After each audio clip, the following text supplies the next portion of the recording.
รีวิวขาหมูเฮเบิ่งเนาะอายุก็ได้6 เดือนปลายน้อยหนึ่ง6 เดือน 15 วัน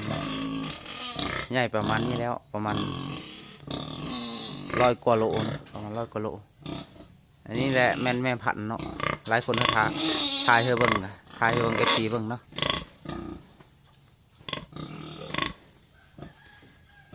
พามเฮาก็มีอยู่4 โตเนาะ4 โต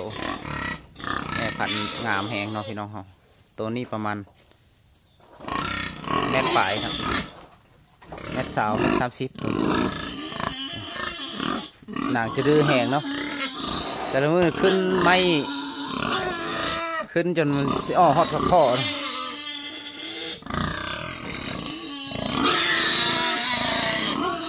หิว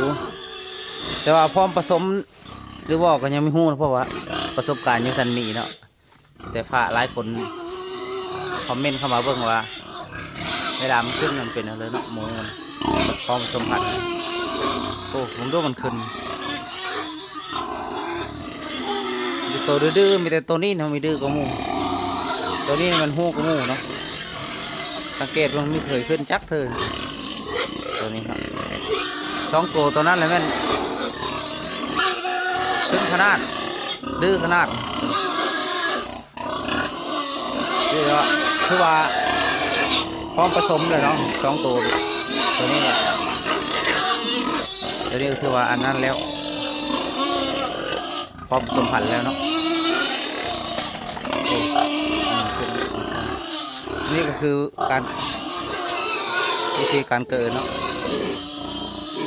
ก็คือแล้วเราสิซอยโกยเซอร์เนาะซอยโกยเซอร์ประมาณต้น3เนาะ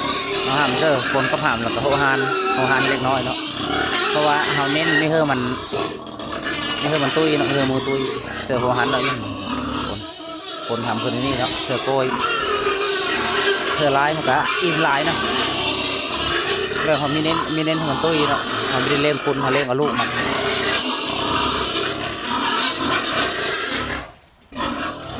เวลาเขาซอยโกยใช้แล้วผสมชนกันแบบ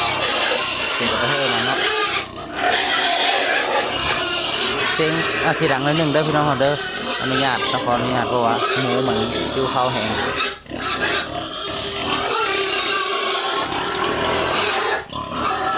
สมเนาะ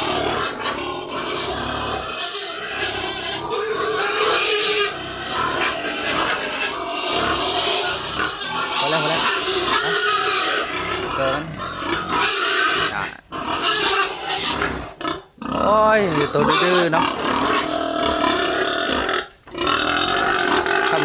ซับลูกนี่ก็ได้ลบดื้ออะไรปกติเราควรเฮ็ดแนวบังถึงหัวมีให้มันขึ้นเนาะการเราผสมแล้วเราต้องเฮ็ดอันไม้เสือถึงหัวมันนี่แหละกะเพื่อมีให้มันขึ้นเนาะ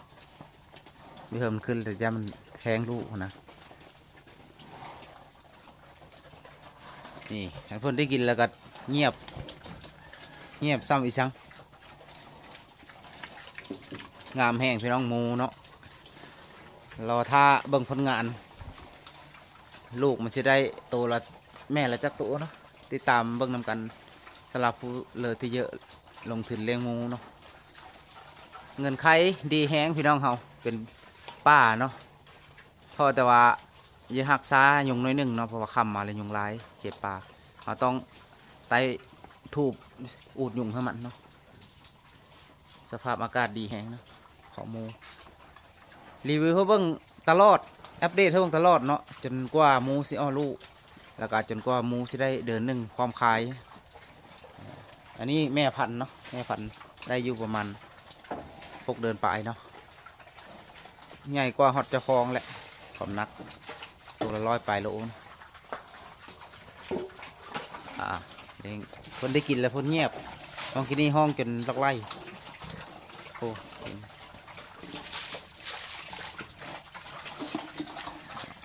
อัตราส่วนในการเกิดหัวอาหารเนาะหลายคนกระทำมาสมมติว่าหมู4 โตนี่เนาะเฮา เอาซอยนะซอยโกยเสื้อประมาณคู่หนึ่งคู่น้อยหนึ่งแล้วก็หัวอาหารต่อสี่ถ้วยน้อยเนาะทำประมาณ4-5 ถ้วย6 ถ้วยแหละทำประมาณนี้แหละมันก็สิอิ่มแหละเนาะอันนี้มีอิ่มกับซอยโกยเสียหลายเนาะเพราะว่าเน้นบิเฮมันตุ้ยนะเพราะว่าหลายคนว่าขับมันตุ้ยแหละมันซีเห็ดหมูได้ลูกน้อยเนาะเอากะเน้นมันอิ่มเอาว่าซั่นซะพวกยากันพันยาขอญาติกะไม่ได้สู้ซักเพราะว่ามันเป็นหมูใหญ่แล้วมันกะความต้านทานก็สูงเนาะตอนนั้นเราข้อ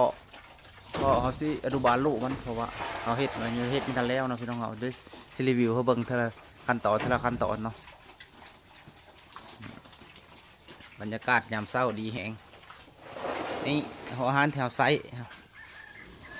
หัวอาหารลาวเนี่ยแหละพี่น้องเขาส่งเสริมเศรษฐกิจลาวเนาะไม่แพงดอกเปล่าหนึ่งลักแสนนี่แหละคำเนาะคำก็เตรียมไว้